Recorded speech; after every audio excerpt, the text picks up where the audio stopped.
창세기 3장 1절로 7절 말씀 찾으셨으면 교독하겠는데요. 우리 온라인으로 예배에 참여하신 분들도 같이 성경을 교독하시면 좋겠습니다. 1절 제가 먼저 읽습니다. 그런데 뱀은 여호와 하나님이 지으신 들짐승 중에 가장 간교하니라. 뱀이 여자에게 물어 이르되 하나님이 참으로 너희에게 동산나무의 열매를 먹지 말라 하시더냐. 여자가 뱀에게 말하되 동산나무의 열매를 우리가 먹을 수 있으나 동산 중앙에 있는 나무의 열매는 하나님의 말씀에 너희는 먹지도 말고 만지지도 말라 너희가 죽을까 하노라 하셨느니라. 여자에게 이르되 너희가 결코 죽지 아니하리라. 너희가 그것을 먹는 날에는 너희 눈이 밝아져 하나님과 같이 되어 선악을 알 줄 하나님이 아심이니라. 여자가 그 나무를 본즉 먹음직도 하고 보암직도 하고 지혜롭게 하는 만큼 탐스럽기도 한 마음인지라. 여자가 그 열매를 따먹고 자기와 함께 있는 남편에게도 주매 그도 먹은지라. 함께합니다. 이에 그들의 눈이 밝아져 자기들이 벗은 줄을 알고 무화과 나무 잎을 엮고 치마로 삼았더라. 아멘. 네, 오늘은 우리 장로교회에서 신앙을 고백하는 12신조 중에서 하나님이 누구신가에 대한 본문을 제가 이 본문을 잡아서 설명을 하려고 합니다. 우리가 하나님에 대해서 어떻게 알 수 있느냐? 알 수 있는 길이 없습니다. 알 수 있는 길은 딱 하나밖에 없어요. 계시라고 하는 겁니다. 지난주에 말씀을 드렸는데 우리의 신앙에서 일반 계시와 특별 계시라고 말합니다. 일반 계시는 자연 만물을 통해서 깨달을 수 있는 것이고요. 그런데 일반 계시는 왜곡됩니다. 어떻게 왜곡되느냐면 우리나라에 요즘에는 많이 없습니다만 옛날에 시골이나 이런 데 가면 마을 어귀에 커다란 나무가 있으면 선앙당이라고 해서 있었잖아요. 그 나무가 오래 살거나 또는 어떤 특별한 것을 보면 거기에 신이 깃들어 있다고 해서 비는 마음들이죠. 이런 모습들이 일반 계시라고 하는데 죄 때문에 왜곡되어서 그걸 보면 하나님으로 나가지 않고 우상을 섬기게끔 되어져 있습니다. 여러분들이 그 연세 드신 분들은 그런데 그 미국에 갔다 오면 참 좋다 하면서요. 나이아가라 폭포를 가시면 꼭 그런다고 한답니다. 나이아가라 뭐 이런다면서요. 그런다고 말씀하시는데 이렇게 나이아가라 폭포를 저는 가보지 못했습니다만 나이아가라 폭포를 가면 야 하나님을 우리는 노래합니다. 그런데 일반 사람들은 하나님을 노래하는 게 아니라 야 조물주가 대단하다 이러고 만다는 거예요. 제가 나이아가라 폭포는 안 가봤는데 이과수 폭포는 가봤어요. 그런데 저희 아이들이 그러더라고요. 먼저 이과수 폭포를 보고 그리고 나이아가라 폭포를 봤는데 아빠 우리 거꾸로 봤어 이러더라고요. 나이아가라 폭포보다도 이과수 폭포를 보면 나이아가라 폭포가 너무 째째하답니다. 근데 저희는 이과수 폭포를 몇 번 봤는데요. 정말 어마무지합니다. 그런데 그 이과수라는 말을 제가 잠깐 설명을 하면 이렇습니다. 인디오 말로 인디오 원주민들 말로 이과수라는 말이 큰 물이라는 뜻이에요. 그런데 인디오를 보니까 우리랑 비슷하게 생겼더라고요. 그리고 어떤 말은 또 비슷해요. 그런데 이과수라는 말은요, 큰 물이라는 말인데 이과와 그 다음 물 숫자를 써서 큰 물 이런 뜻을 가진다고 합니다. 그리고 그들과 우리가 문화가 비슷한 게 있어요. 그들도 우리처럼 까만 눈동자에 그 다음 까만 머리에 피부도 황색에 그리고 그 사람들이 이야기하는데 우리 뭐 뱀껍질이라고 하더라고요. 털이 없어가지고 그렇답니다. 그리고 제가 그 아마존에 한번 갔었는데 거기에 부추장을 만났습니다. 부추장을 만나서 보는데 우리 어렸을 적에 시골에서 농사 짓던 아저씨들 같이 생겼어요. 저보다 나이가 안 먹었는데. 근데 이야기를 하는데 제 눈에, 제 귀에 어떻게 들리냐면 삼촌이라고 들려요. 그래서 물어봤어요. 이제 그 나라 언어를 모르니까 그게 과라니족이라고도 하고 또 띠꾸나족도 있고 그러는데 그 언어들을 가지고 물어봤을 수가 없으니까 제가 그분들에게 포르투갈어로 물어봤습니다. 그래서 삼촌을 부른 거 맞냐? 그랬더니 맞대요. 우리랑 말이 너무 똑같더라고요. 그리고 그 브라질의 이름들이 원래 인디오족들의 말을 써서 길 이름, 동네 이름을 많이 지어놨습니다. 그러니까 우리 거기를 갔더니 어떤 분이 그러세요. 목사님 여기 가면 이따오 새끼가 있어요. 그래요. 경상도 분이어가지고 나는 무슨 욕을 하나 뭐 이랬어요. 그랬더니 이제 이분이 발음이 좀 그래서 그렇지만 새끼라는 말이 수표라는 거예요. 우리 한국으로 뭐 어음이죠. 어음 수표. 그런데 이따오 은행이 있어요. 근데 이따오 은행의 어음을 가리켜서 이야기할 때 거기 이따오 새끼 있어 이러는 거예요. 왜 이렇게 웃기다 그랬는데 이 이따오라는 말도 인디오 말이고요. 그래서 아마 우리나라의 그 말들과 비슷하고 어순도 똑같고요. 그래서 또 문화도 비슷합니다. 제가 아마존에 우리 교단에서 선교사님들이 세운 신학교가 있습니다.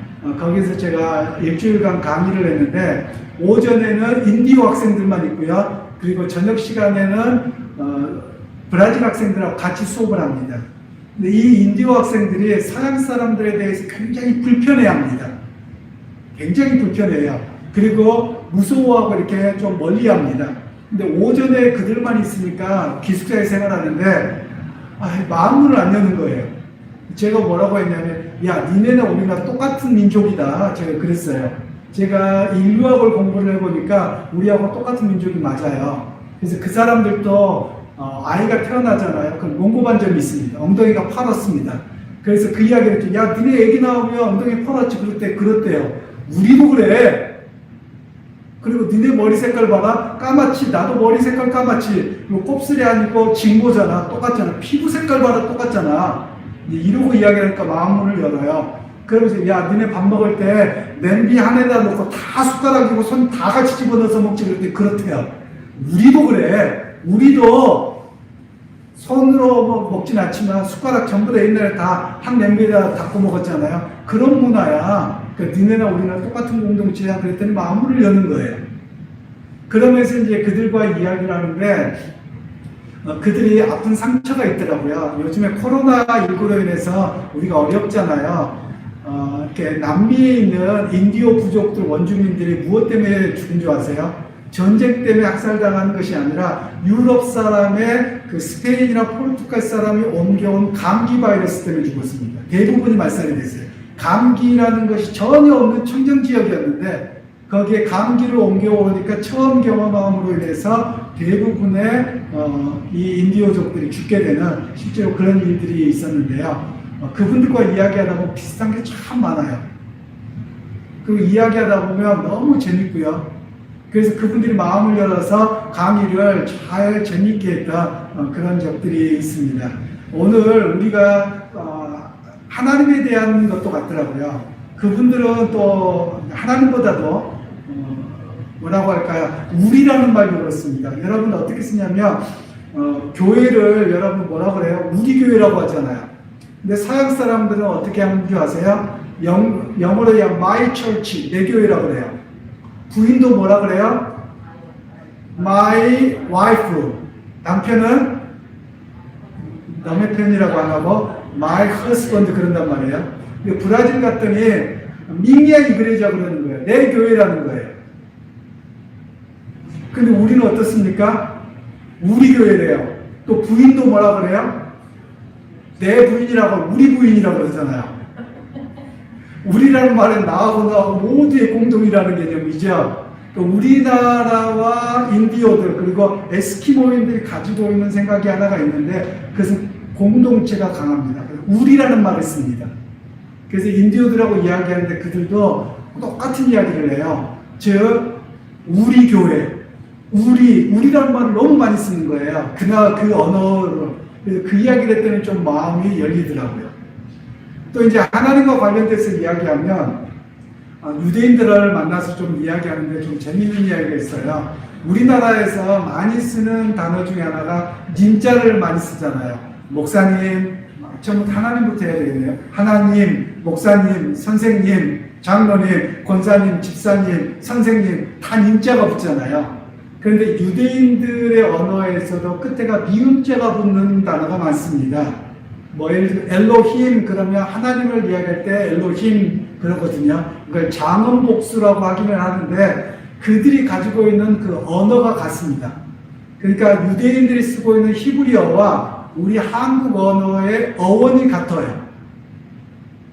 그런데 중국어는 다릅니다. 이제 그런 차이점들이 있게 되는데 제가 언어학을 공부하면서 참 재미있는 것을 많이 발견을 했습니다. 그런데 또 공부를 하면서 뭘 느꼈냐면 모든 사람들에게 신에 대한 두려움이 있다는 거예요. 왜 그런가 하고 연구를 해보면 성경에는 그 답을 주고 계세요. 로마서 1장 17절에 사람들에게는 하나님을 알 만한 것을 거기에 넣어주셨는데 결국 그것으로 하나님을 섬기지 않고 우상을 삼았다는 말씀이 로마서 1장 27절 말씀에 나와요. 그리고 인디오들에게도 모두가 있는 게 뭐냐면 누군가가 우리에게 와서 구원자가 와서 우리를 구원할 거다. 이런 그 영웅 사상이라고 할까요? 좀 성경적으로 이야기하는 메시아 사상을 막연하게 다 갖고 있습니다. 물론 그들이 하나님을 믿었다는 것은 아니지만 그런 사상들을 다 가지고 있습니다. 그리고 여러분들이 또 나중에 연구해 보시면 저는 제가 연구를 해봐서 좀 재밌게 봤는데요. 우리나라에 불교가 있죠. 우리나라 불교와 동남아시아 불교가 좀 다른 거 아시나요? 동남아시아의 불교는 소승불교라고 합니다. 이 소승불교는 뭐냐면 원래 불교의 기원이 그건데요. 자기가 스스로 선을 쌓아서 붓다가 되는 겁니다. 자기가 스스로 묵상하고 깨달아서 붓다가 되는 거예요. 그런데 우리나라에 들어온 그 불교는 그렇지 않습니다. 신라시대 초기에는 소승불교였는데 여러분 아시는 원효대사 아시죠? 원효대사에 의해서 대승불교라는 게 우리나라에 들어옵니다. 근데 이 대승불교는 인도 쪽에서 기독교를 접합니다. 근데 기독교적인 사상을 좀 가지고 와요. 그래서 그 불교에 가서 법당을 차려놓고 거기에서 구원자가 올 것이라고 비는 마음, 그리고 천당 간다, 빌고 뭘 하면 천당 간다, 이런 마음이 들어옵니다. 제가 무엇을 이야기하냐면 불교 구원이 있다는 말이 아니고요. 즉 거기에도 기독교가 들어오긴 했지만 기독교의 말씀을 제대로 받아들이지 않으니까 뭐가 됩니까? 우상을 섬기는 대로 잘못 가버리더라는 거예요. 즉 우리의 신앙을 제대로 받아들이지 않고 말씀 위에 서지 않으면 하나님을 왜곡해서 자기가 믿는 신의 개념으로 만들어냅니다. 오늘 우리가 그걸 잘 이해하실 필요가 있고요. 그리고 중국에 가시면 중국의 옛날에 쌍디라고 합니다. 쌍디라는 단어 들어보셨나요? 그 하나님이라는 그 중국어인데 그 쌍디를 섬기는데 과거에 자기들이 알지 못하는 신에게 제사한다고 해서 신의 그 세 가지의 그 자리를 놓고 삼신에게 절을 했던 그런 역사가 있습니다. 그런데 공산당이 들어오면서 그걸 없앴거든요. 그래서 학자들 가운데 연구 논문들을 보면 왜 이들이 이랬을까 연구해 보면 삼위일체 하나님을 믿은 것까지는 아니지만 막연하게 알고 있었다는 거예요. 또 이거는 조금 더 나가는 이야기지만 우리나라 삼신할머니 이야기도 이렇게 푸는 분도 있어요. 그래서 이런 일들이 왜 일어났느냐? 예수가 없고 하나님을 믿는 신앙에서 떨어져 나가니까 왜곡되어서 그것으로 우상을 섬기는 것으로 빠져버리더라는 거예요. 오늘 우리가 하나님에 대해서 잘 모르면 하나님을 우상으로 섬기는 모습이 생길 수 있다는 겁니다. 역사 안에서 끊임없이 그래왔기 때문에 그러합니다. 그래서 오늘 우리 12신조에서 이야기하는 것은 읽어볼 텐데요. 우리 온라인 예배 드리는 분들은 12신조가 없어서 좀 안타깝긴 하는데요. 2번을 한번 같이 읽어보시겠습니다. 하나님 한 분뿐이시니 오직 그에게만 경배하여야 한다. 하나님 신이시니 자연히 계시고 안 계신 곳이 없으시다. 다른 신이나 모든 물질과 구별되시며 그 존재와 지혜와 권능과 거룩하심과 공의와 인자하심과 진실하심과 사랑하심이 무한하시며 변하지 아니하십니다. 하나님을 알기가 참 어렵지요. 근데 창세기 오늘 이 말씀을 통해서 좀 알 수 있어요. 하나님께서 사람을 지으시고 나서 선악을 알게 하는 나무를 만들어 주셨어요. 그럼 그것을 왜 만들어 주셨을까요? 여러분들 다 고민하시고 성경 공부하는 분들마다 다 질문해요. 하나님이 선악을 알게 하는 나무를 안 만들었으면 안 따먹었을 건데.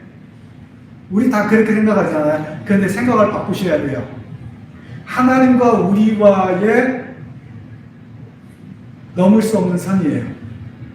즉, 이 선악을 알게 하는 나무를 통해서 뭘 깨닫게 하느냐면 나는 유한한 존재다. 내 위에 하나님이 계시다라는 것을 깨닫도록 하나님이 주셨다는 거예요. 그런데 이 뱀이 여자에게 와서 말하는 걸 보세요. 뭐라고 합니까? 하나님 그거 정말 먹지 말라고 하더냐? 라고 물어보잖아요. 그러면서 이거 먹으면 뭐처럼 되겠다? 하나님처럼 되겠다는 거예요. 그래서 네가 하나님이 되어서 선악을 구별하는 사람이 될 거다라고 말합니다. 그렇게 했는데 이 여자가 뭐라고 이야기합니까? 말씀을 왜곡합니다. 뭐라고요? 만지지도 말고 보지도 말고 먹지도 말라. 그러면 죽을까 하노라. 하나님은 뭐라고 하셨냐면 정령 죽으리라. 반드시 죽는다라고 말씀하셨는데 여자는 어떻게 해요? 왜곡을 해버린 겁니다. 그런데 하와는 또 이때는 하와라는 이름이 안 지어졌지만 여자가 어떻게 합니까? 남자를 꼬셔서 남자가 먹게 되죠. 그러다 보니까 이제 이것 때문에 남녀가 문제가 생겼어요. 즉 여자 때문에 죄가 들어왔다 이래가지고 여자를 좀 무시하는 경향이 들어온 것 같은데 잘못된 해석입니다. 성경에 보면 남자와 여자라는 말이 있는데요. 영어로 남자는 뭡니까? man이라는 뜻이죠. 여자로는 woman이에요. 그런데 이 원래 우라는 말은 아니라는 말이거든요. 그러니까 너는 남자가 아니라는 말도 되지만 너는 사람이 아니다 라는 그 웃지 못할 이야기도 영어의 표현의 의미가 약간은 있어요. 그런데 히브리어에서는 그렇게 되어 있지 않습니다. 히브리어에서는 남자는 이쉬라고 되어 있고요. 여자는 이샤라고 되어 있어요. 똑같은 단어입니다. 그래서 남자와 여자가 동등하다라는 것을 처음부터 말씀하고 계세요. 그런데 남자의 역할이 있습니다. 그건 뭐냐면 여자가 자기 아내가 왜곡을 하더라도 남자는 어떻게 해야 됩니까? 직접 하나님의 말씀을 들은 사람은 누구예요? 아담이에요. 그러면 하나님의 말씀에 그러하지 않다, 이건 옳지 않다라고 선을 구별하고 바르게 가르쳐야 될 의무가 남자에게 있었던 겁니다. 근데 그걸 하지 않음으로 인해서 오히려 죄를 짓게 되는 그런 일들이 발생하게 된 겁니다. 그래서 인간의 끊임없는 죄가 무엇인 줄 아십니까? 하나님처럼 되는 겁니다. 그럼 하나님처럼 되는 건 뭐냐면 내가 결정권자가 되고자 하는 거예요. 그러니까 우리가 어떤 일을 합니까? 생명을 연장하기 위해서 요즘에 뭐 미국이나 세계적 돈 있는 사람들은 죽자마자 냉동실에 얼려버린다 그러더라고요. 그럼 나중에 기술이 발달하면 그거 녹이자마자 살릴 수 있다 이래가지고요. 지금 뭐 그렇게도 한답니다. 그리고 그것뿐만이 아니죠. 내가 시간이든 기술이든 뭐든지 자기가 조종하려고 해요. 그 모든 것의 마음의 근원은 자기가 하나님처럼 되고자 하는 죄된 욕망이 있는 것입니다. 그런데 여러분 그럴 수가 있습니까? 없습니까? 없어요. 그럼 오늘 교리에서 이야기하고 있는 것은 하나님은 우리와 구별되신다고 말씀하세요. 그럼 뭐에서 구별됩니까? 우리는 나이를 먹어가는 존재입니다. 유한한 존재입니다. 그런데 하나님은 무한하신 분이세요. 하나님은 어제나 오늘이나 동일하신 분이세요. 하루가 1000년 받고 1000년이 하루 같으신 분이세요. 하나님께는요 시간과 공간을 초월하세요. 우리는 어떻습니까? 시간과 공간에 제한을 받습니다. 제가 여기 있으면서 제가 서울에 있을 수는 없잖아요. 여기밖에 못 있어요. 뭐 영상으로야 가겠지만 그건 제 실제가 아니지요. 우리는 시간과 공간과 지식에도 한계가 있습니다. 많이 안다고 한들 오류도 있어요. 그리고 인간의 가장 약점이 무엇입니까? 완전하지가 못하다는 겁니다. 그리고 왜곡한다라는 말이에요. 하나님은 진리 그 자체세요. 제가 앞에 서두에서 여러 가지 이야기를 드렸어요. 인디오 문화나 뭐 여러 가지 말씀드렸는데 그런 모든 것들이 뭐 때문에 생기냐면 왜곡하는 것이 생겼습니다. 왜 왜곡이 생깁니까? 죄라는 것 때문에 그렇습니다. 자기 욕심 때문에 그렇고요. 죄라는 것 때문에 왜곡하는 모습이 있음을 우리에게 이야기를 하고 있습니다. 그리고 하나님은 누구십니까? 하나님은 경배의 대상입니다. 하나님은 내 꼬봉이 아니고 경배의 대상이에요. 제가 왜 이렇게 표현하냐면 어떤 분들 중에 그렇더라고요. 하나님을 예배당에다 가둬놔요. 그 세상은 내 마음대로 살아요. 그리고 내 필요가 있을 때마다 딱 꺼내서 하나님 들어주시옵소서 도깨비 방망이 두들기는 것처럼 그렇고 하고 다시 하나님 예배당에다 문 닫고 가둬놓고 나가세요. 그 세상은 자기 마음대로 살아요. 이건 하나님에 대한 잘못된 것이죠. 하나님은 예배당에도 계시고요. 어디에도 계세요? 내 삶의 자리에도 계시고 집에도 계세요. 그리고 내 마음속에도 계세요. 하나님은 만유 안에 계세요. 하나님은 시간과 공간을 초월할 뿐만 아니라 하나님은 모든 곳에 거하세요. 오늘 우리가 그 고백이 있어야만 합니다. 제가 그래서 그런 말씀을 드렸을 거예요. 소명이 뭐냐? 종교개혁자들은 소명을 이야기할 때 목사로의 소명을 그렇게 말하지 않습니다. 오히려 소명은 성도들이 살아가는 삶의 자리로의 소명이에요. 즉 자기가 있는 그 일자리, 가정의 자리, 그 자리가 하나님 부르신 자리라는 거예요. 그리고 거기가 하나님의 일이라는 겁니다. 왜요? 거기도 하나님이 계시거든요. 오늘 우리가 그런 하나님에 대한 인식을 바르게 하실 필요가 있습니다. 그러면서 이 하나님에 대한 이야기가 주로 어디에 나오냐면 출애굽기 20장에 나옵니다. 십계명에 나오죠. 하나님이 누구신가? 그 하나님은 유일하신 하나님이라고 말씀하세요. 그리고 하나님은 경배받으실 분이라고 말씀합니다. 그리고 하나님께서는 출애굽기 20장에 뭐라고 말씀하세요? 나 외에는 다른 신들을 내 앞에 있게 하지 말지니. 이 말씀은 무슨 말씀일까요? 하나님 앞에 제단 쌓아놓고 제단 옆에다가 다른 우상들 섬기지 말라는 말로 끝날까요? 아니죠. 하나님 앞에 제가 어디에도 계신다고요? 만유 안에 안 계신 곳이 없으세요. 그러면 어느 곳에서도 우상을 만들지 말라는 거예요. 우상을 섬기지 말라는 겁니다. 그러면 우상은 여러분 왜 생기느냐면요. 사람의 두려움과 그리고 복을 비는 마음 때문에 생겨집니다. 사람이 상상해서 만들어내게 돼요. 우리나라에 금기시되는 거가 몇 가지가 있죠. 여러분들 엘리베이터 가면 외국 사람들 제일 이상해하는 게 뭔지 아세요? 4층이 없다는 거예요. F자는 있어도 4층은 없어요. 그래서 제가 짧은 그 아티클을 쓰면서 한국의 터부에 대한 글을 좀 썼었어요. 그때 너무 재밌다는 거예요. 그리고 여러분 한국 분들 뭘 안 합니까? 빨간 글씨로 이름 안 쓰죠. 왜 그러나요? 요즘 젊은 분들 잘 알지 모르겠는데요. 저희 어렸을 적에 보면 불꽃장을 돌리잖아요, 집에. 그럼 불꽃장을 집안에 드립니까, 안 드립니까? 집안에 안 드려요. 근데 불꽃장에는 돌아가신 분의 성함을 빨간 글씨로 써요. 그러니까 죽은 사람한테만 빨간 글씨를 쓴다 그래서 한국 사람들은 빨간 글씨로 쓰는 거 굉장히 불편해합니다. 여전히 그게 남아있죠. 근데 외국에 나갔더니 아무 상관없더라고요. 그리고 또 하나를 말씀드리면 지금 달이 무슨 달인가요? 잘 모르겠는데 여러분 보름달이 좋습니까? 초승달이 좋습니까? 우리 한국분 동양문화권에서는 보름달이죠. 그런데 서양문화권에서는 보름달은 무시무시한 달이에요. 그날은 귀신 나타나는 날이고요. 그날은 여러분 13일의 금요일 해가지고 그 13일의 금요일 날 되고 보름달 뜨는 날이 그 사람들이 제일 무서운 날이에요.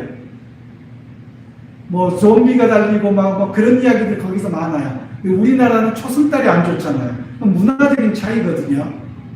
서양 문화에서는 초승달이 좋은 날이고 보름달이 재수없는 날이고 우리나라는 보름달이 좋은 날이고 초승달이 재수없는 날이고 이렇게 돼요. 이런 종교적인 어떤 우리가 오래전부터 가지고 있었던 문화적인 요소 때문에 생겨집니다. 그리고 대부분의 종교들을 보면 어떤 마음이 있냐면 제가 이런 표현을 써도 되는지 모르겠는데 돈 놓고 돈 먹기 같아요. 무슨 말씀이냐면 여러분 무당 드리고 어디에 봐보세요. 이렇게 요만큼 주고 내가 얼마짜리 구태줄게 더 많이 내라. 여러분 그렇지 않습니까? 모든 종교가 그리고 내가 신한테 몇 번 빌어줄게 나한테는 그보다 몇 배 더 보태줘. 결국 누구를 위한 거예요? 자기예요. 그러니까 모든 신이 누구의 꼬봉이에요? 사람의 꼬봉이에요. 그러니까 사람에게 잘 되게 해달라고 다 비는 거예요. 근데 우리 하나님은 그런 하나님이 아니라고 말씀하세요. 하나님은 우리에게 뭘 받아먹어서 잘해주시는 분이 아니에요. 하나님은 삼위일체 가운데 성자 하나님, 독생하신 성자 하나님이 당신의 목숨을 버리사 우리를 살리신 분이세요. 그것이 신비이죠. 거기에 감사가 있죠. 하나님 우리한테 아쉬운 게 있습니까? 없습니까? 아쉬운 거 없어요. 그런데 여러분, 그 무당들, 그 귀신들을 어떻게 하는지 혹시 아십니까? 처음에는 복을 잘 빌어줘요. 그러다가 처음에는요, 10만원짜리 구슬을 하라고 그러더라고요. 그러다 점점점 가지면 1000만원짜리 집을 거덜내게 만들더라고요. 세상의 귀신들은 그러합니다. 근데 우리 하나님은 그런 분 아니세요. 하나님은 우리의 아버지가 되세요.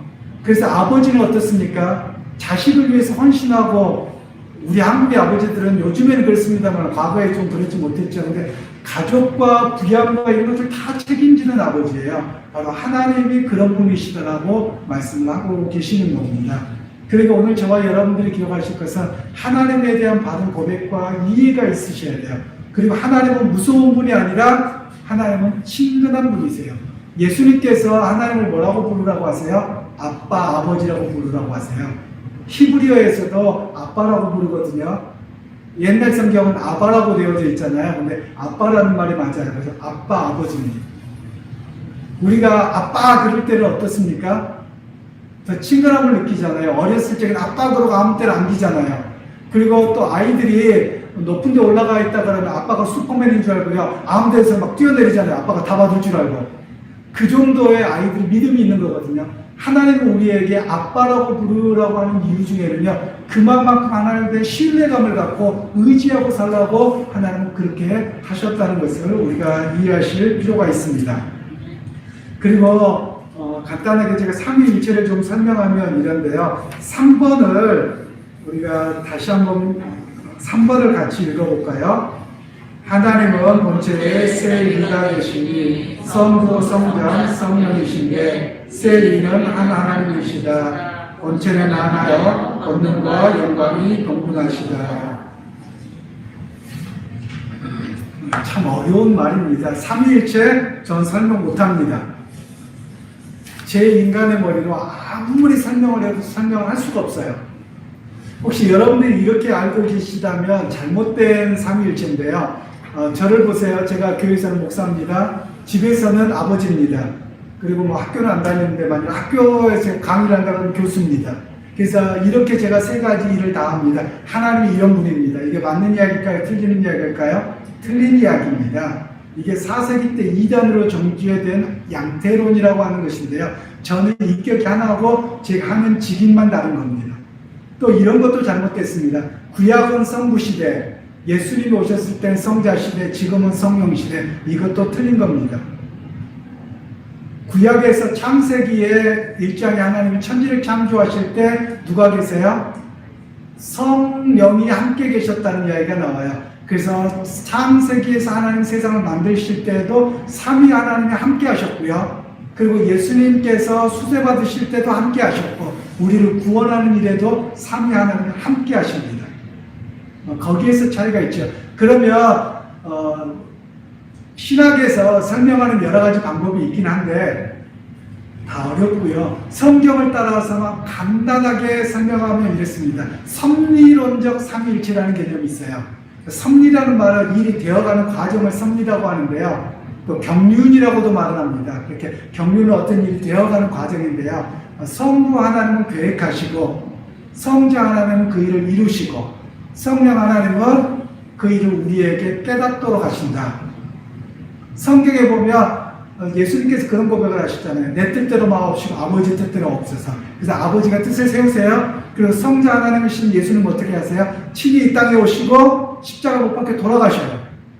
그리고 그것을 알고 믿게 하시는 분이 누구세요? 성령님이세요. 그래서 여러 가지로 신학적으로 설명하는 것보다도 경륜적 또는 섭리론적 삼일체라고 해서 성부 하나님 교회 가시고 성자 하나님 그 일을 직접 실행하시고 성령 하나님 우리에게 알고 깨닫게 하시는 분이다. 근데 그분이 한 분이십니다. 그분이 하나세요. 어떻게 어떻게 하나냐? 잘 몰라요. 그냥 믿어져요. 그래서 우리의 한계를 압니다. 만일 여러분 이렇게 생각해 보세요. 우리가 하나님을 다 100% 이해한다. 그럼 그분이 하나님이겠습니까? 아니겠습니까? 하나님이 될 수가 없죠. 왜냐하면 내 머리로 다 이해하면 내가 유한한 존재인데 내 유한한 존재로 그것을 다 알아버린다 그러면 그분이 어떻게 하나님이 되겠습니까? 여러분 어떻게 생각하세요? 만일 여러분 자녀들에게 제가 그런 노래를 부르게 한 적이 있는데요. 제가 전도사 시절에 아이들이 부르는 노래 중에 어른들은 몰라요. 정말 몰라요. 이런 노래 있죠. 제가 그걸 바꾸라 그랬어요. 뭐라고 바꿨냐면 어른들은 알아요. 정말 알아요. 근데 애들이 왜 그러냐요. 제가 뭐라고 그랬냐면 야 나는 니네 나이 살아봐서 니네 나이를 그래도 알거든. 근데 니네가 내 나이 살아봤어 안 살아봤어? 모르잖아요.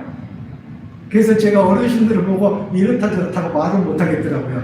왜냐하면 제가 어르신들 그 나이를 안 살아봤어요. 그때의 고민과 무거운 어려움들을 전혀 알지 못합니다.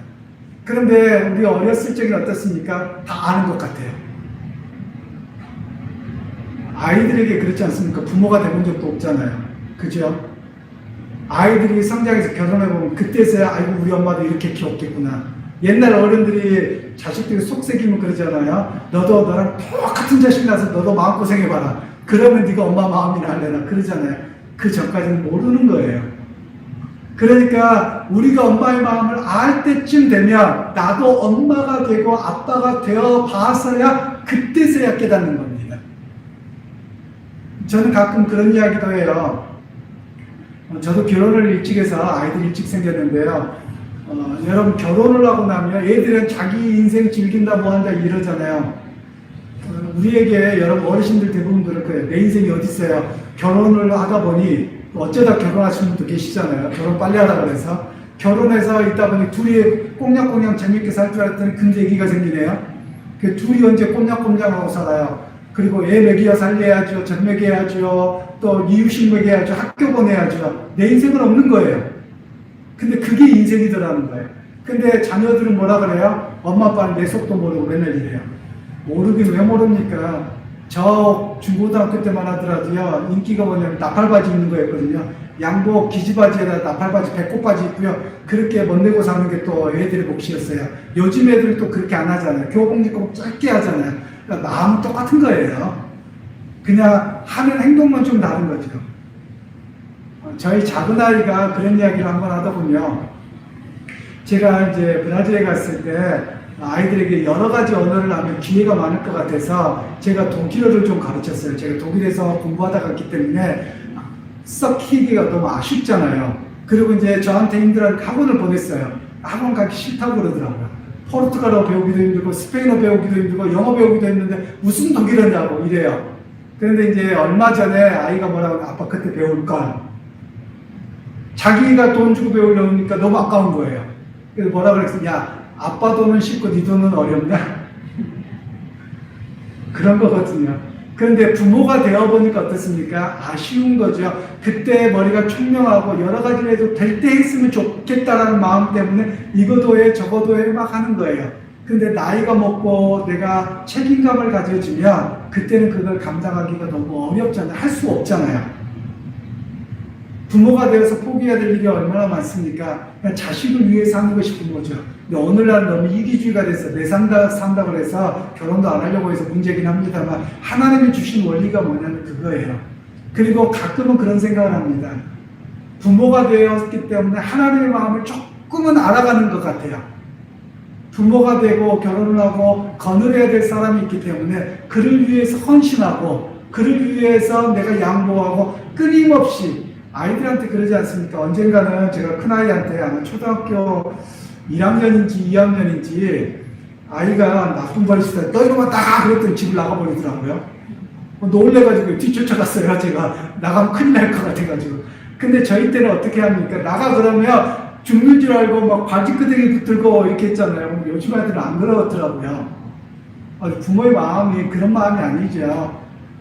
요즘에 참 그런 면에서 안타깝기도 하고요. 부모가 되어 보니까 내가 맛있게 먹는 것도요, 자식이 맛있게 먹으면 자식이 잘 크지 않고 또 이렇게 음식 투정을 하잖아요. 그러면 여러분들 어떠세요? 야, 먹지 마, 나부터 먹을까? 여러분, 그런 부모가 어디 있겠어요? 먼저 자식에게 나 별로 안 좋아하는 것처럼 하고 다 먹은 것처럼 다 물려주죠. 그게 부모거든요. 우리 하나님이 그런 분이세요. 제가 부모가 돼서 조금씩 살아보니까 하나님의 마음을 조금 알 것 같아요. 하나님이 우리를 사랑하실 때 싹 쓸어버려도 되시잖아요.